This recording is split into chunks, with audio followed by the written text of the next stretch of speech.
একটা বালতির মধ্যে পানি নেবেন, পানি নেওয়ার পরে এরপরে কিছু লবণ হাতের মধ্যে নিয়ে এই লবণটার মধ্যে সূরা ফাতিহা 7 বার করে ফু দিয়ে সব ঠিক থাকার পরও বিয়ে ভেঙে যায়। আমার জিজ্ঞাসা, জিন বা জাদু দিয়ে কি বিয়ে আটকানো সম্ভব? এ থেকে বাঁচবো কিভাবে? আমি আমার মেয়েদের বিয়ে দেওয়া নিয়ে বড় বেশি ঝামেলায় আছি। সকল মুসল্লির কাছে দোয়া চাই। প্রিয় ভাইয়েরা, অনেক মানুষের এই সমস্যা এখন আমাদের সমাজের মধ্যে আছে। এক্ষেত্রে আমি দুটো দিকের কথা আপনাদেরকে বলবো। এক নম্বর, যে আমাদের যেরকম মেয়েদের বিয়ে দেওয়ার ক্ষেত্রে ব্যারিয়ার হচ্ছে, বিভিন্ন ধরনের প্রস্তাব আসার পরে হচ্ছে না, এর অনেকগুলা কারণ আমরা ক্রিয়েট করছি।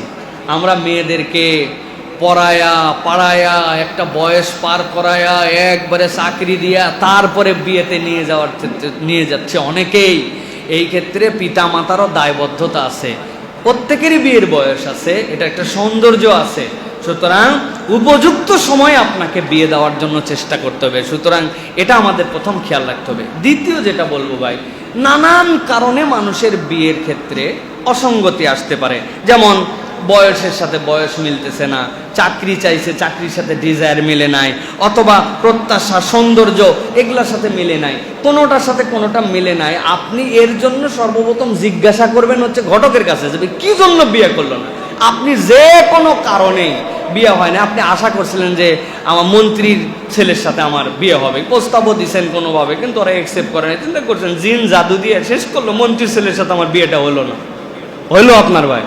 আপনি তো এইরকম, এটা মোটা দাগে বোঝানোর জন্য বলছি, যাতে মাথার মধ্যে পিন লাগে। আপনার অনেক কারণে বিয়ে হয় না, সব ক্ষেত্রে আপনি খালি জিন আর জাদুর মধ্যে। এটা একটা ওয়াসওয়াসা, এটা একটা ওয়াসওয়াসা আপনার মধ্যে। তৃতীয় কথা, হ্যাঁ, বিভিন্ন ধরনের জাদু, নিকটাত্মীয়দের খারাপি, এইগুলা দিয়েও অনেক বিয়ে শাদী ভাঙা হয়, এটাও প্রমাণিত। তার জন্য কিছু আমল আছে, কিছু রুকিয়া আছে, যারা প্রাজ্ঞ এই মানুষগুলোর থেকে আপনারা তার পরামর্শ নেবেন। তবে 3টা আমলের কথা আপনাদেরকে আমরা বলে দিতে পারি। এর 1 নম্বর হচ্ছে সকাল সন্ধ্যার আজকার, যে জিকিরগুলি, এই জিকিরগুলি আপনাদেরকে কন্টিনিউ করতে হবে।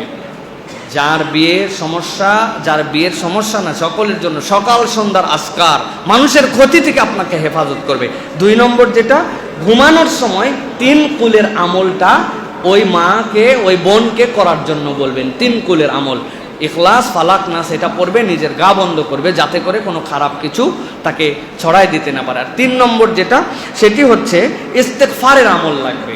অনেক রাকিরা বলেন, নবী করিম সাল্লাল্লাহু আলাইহি ওয়াসাল্লামের জীবনে কোনো তো গুনাহ খাতা ছিল না, মাসুম। নবীজি কমসে কম 70 বার করতেন। এই 70-এর অধিক কেউ যদি ইস্তেগফারের প্র্যাকটিস করে, এটা কন্টিনিউ 21 দিন করতে পারলে, তার উপরে যদি এরকম কোনো জাদু টনার প্রভাব থাকে, এই প্রভাবগুলো নষ্ট হয়ে যাবে। আর অনেক রাকিরা বলেন, একটা বালতির মধ্যে পানি নেবেন, পানি নেওয়ার পরে এরপরে কিছু লবণ হাতের মধ্যে নিয়ে এই লবণটার মধ্যে সূরা ফাতিহা 7 বার করে ফু দিয়ে ওর মধ্যে দিবেন। দেওয়ার পরে ওইটা দিয়ে পুরা বাড়িটা মুছে ফ্যান ট্যান ছেড়ে দিলেন, শুকায় গেল। এরপরে হাঁটা চলা করলেন। তাহলে যদি এরকম খারাপ কিছু ওই বাড়িতেও প্রভাব করে থাকে, সেটা আল্লাহ দূর করে দিবেন। সর্বোপরি আল্লাহর কাছে আমরা দোয়া করি যে আল্লাহ রাব্বুল আমিন যে সকল বোনের, যে সকল ভাইয়ের পাত্রপাত্রী দরকার, আল্লাহ তাদেরকে উত্তম পাত্রপাত্রী জোড়া মিলায় দেন। বলেন আল্লাহুম্মা আমিন।